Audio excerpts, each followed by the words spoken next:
Hi అండి, welcome to Padma home foods. నేను పద్మ. ఈరోజు మన ఛానల్లో ఒక మంచి హెల్దీ రెసిపీని మీతో షేర్ చేస్తున్నాను. అది కూడా రాగి పిండితో అండి. ఈ రాగి పిండితో మనం కేక్ని ప్రిపేర్ చేసి పెట్టామంటే పిల్లలు అయితే చాలా ఇష్టంగా తింటారండి. మరి ఈ రాగి పిండితో కేక్ తయారు చేయడానికి ఇందులో ఎటువంటి ఎగ్ కానీ పెరుగు కానీ కలపకుండా నేను ఏ విధంగా ప్రిపేర్ చేశానో వీడియోలో చూసేయండి.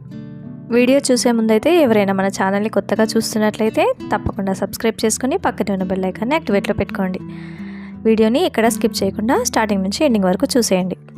ముందుగా ఒక మిక్సీ జార్ తీసుకుని అందులోకి 1/2 కప్పు షుగర్ వేసుకొని పౌడర్గా గ్రైండ్ చేసుకోండి. షుగర్ని గ్రైండ్ చేసినప్పుడు షుగర్ క్వాంటిటీ అనేది కొంచెం ఇంక్రీజ్ అవుతుందండి. ఇప్పుడు ఒక మిక్సింగ్ బౌల్ తీసుకొని అందులోకి పౌడర్గా ప్రిపేర్ చేసి పెట్టుకున్న షుగర్ని వేసుకోండి. అలాగే ఒక 1/2 కప్పు వరకు సన్ఫ్లవర్ ఆయిల్ అయినా లేదంటే వెజిటేబుల్ ఆయిల్ అయినా యాడ్ చేసుకొని ఒక 3 నుంచి 4 నిమిషాల పాటు బాగా విస్క్ చేసుకోండి. అంటే క్రీమీ టెక్స్చర్ వచ్చే వరకు కూడా విస్క్ చేసుకోండి.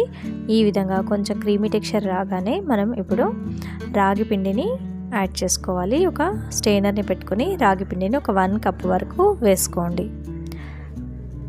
ఈ విధంగా రాగి పిండిని అంతా కూడా జల్లించుకున్న తర్వాత ఇప్పుడు నెక్స్ట్ ఒక 1/2 కప్ వరకు గోధుమ పిండిని యాడ్ చేసుకోండి. మైదా పిండి వాడకుండా గోధుమ పిండితో హెల్తీగా కేక్ని అయితే మనం ప్రిపేర్ చేసుకోవచ్చండి. ఈ విధంగా గోధుమ పిండి జల్లించుకున్న తర్వాత అదే స్టెయినర్లో ఒక 1/2 కప్పు కస్టర్డ్ పౌడర్ని వేసుకోండి. అంటే మనం ఎగ్ పెరుగు అలాంటివి యూస్ చేయకుండా కస్టర్డ్ పౌడర్ వేసుకొని కేక్ని ప్రిపేర్ చేసుకోవడం వల్ల కేక్ అనేది చాలా స్పాంజీగా వస్తుంది. ఇప్పుడు 1 teaspoon baking powder, 1/2 teaspoon వరకు బేకింగ్ సోడా వేసుకొని ఈ డ్రై ఇంగ్రీడియంట్స్ అన్నీ కూడా క్రీమీ టెక్స్చర్లో కలిసే విధంగా ఒకసారి కలుపుకోండి.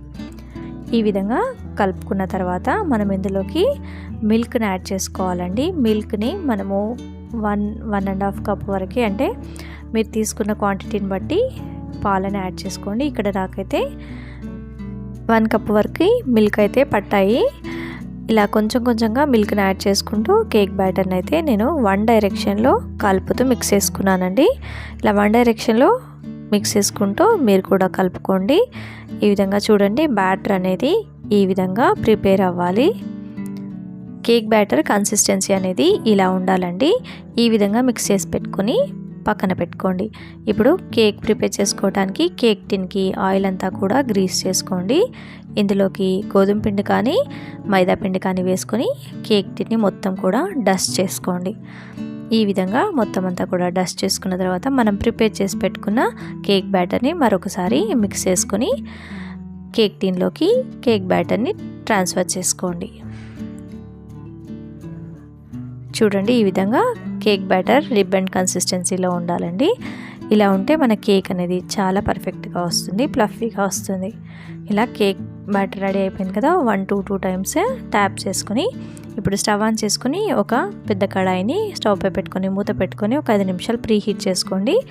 5 నిమిషాల తర్వాత మూత తీసి ఇప్పుడు స్టాండ్ పెట్టుకున్నాం కదా, అందులో దానిపైన మనం కేక్ టిన్ని పెట్టేసి మూత పెట్టుకొని బరువైనా పెట్టండి, లేదంటే పెట్టకుండానైనా 30 నుంచి 40 నిమిషాల పాటు లో టు మీడియం ఫ్లేమ్లో కుక్ చేసుకోండి. ఇలా కుక్ చేసుకుంటే కేక్ అనేది పర్ఫెక్ట్గా బేక్ అయిపోతుందండి. లేదు మీకు కొంచెం నైఫ్తో కానీ టూత్పిక్తో కానీ చెక్ చేసినప్పుడు కొంచెం తడిగా అనిపిస్తే మరొక 5 నిమిషాలు పెట్టండి. ఇప్పుడు నాకైతే కేక్ పర్ఫెక్ట్గా బేక్ అయిపోయిందండి. నేను స్టవ్ని ఆపేసి పక్కకు దింపేసి చల్లారి పెట్టుకున్నాను. కొంచెం చల్లారిన తర్వాత కేక్ యొక్క ఎడ్జెస్ని నైఫ్తో ఈ విధంగా ఒకసారి అన్న తర్వాత ఒక ప్లేట్ని బోర్లా పెట్టేసి రివర్స్ చేశారంటే రాగి కేక్ అనేది రెడీ అయిపోతుందండి. ఈ విధంగా బోర్లా పెట్టేసి 1 టైం ట్యాప్ చేయండి. చూడండి ఎంత స్పాంజీగా కేక్ అనేది రెడీ అయిపోయిందో. చాలా గుల్లగా కూడా వచ్చిందండి కేక్ అయితే. చూడండి, కట్ చేస్తుంటేనే చాలా గుల్లగా చాలా స్పాంజీగా చాలా బాగా వచ్చింది. టేస్ట్ కూడా అంతే బాగుందండి. మనం పెరుగు వేయకుండా ఎగ్ వేయకుండా ఈ విధంగా కస్టర్డ్ పౌడర్ని యూస్ చేసి ఒకసారి రాగిపిండి కేక్ని మీ పిల్లలకి చేసి పెట్టారంటే కస్టర్డ్ పౌడర్లో ఉన్న వెనిలా ఫ్లేవర్తో పిల్లలు రాగి కేక్ని చాక్లెట్ కేక్గా ఇష్టపడుతూ తింటారు, ఎంజాయ్ చేస్తారు. ఈ రెసిపీ కనుక మీకు నచ్చినట్లయితే మీరు కూడా మీ ఇంట్లో ట్రై చేసి మీకు ఎలా కుదిరిందో మీ ఫీడ్బ్యాక్ని నాకు కామెంట్లో తెలియచేయండి. వీడియో నచ్చినట్లయితే తప్పకుండా లైక్ చేసి షేర్ చేయండి. మరికొన్ని కొత్త రెసిపీస్ కోసం పద్మ హోమ్ ఫుడ్స్ ఛానల్ని సబ్స్క్రైబ్ చేసుకుని పక్కనే ఉన్న బెల్ ఐకాన్ని యాక్టివేట్లో పెట్టుకోండి. Thanks for watching.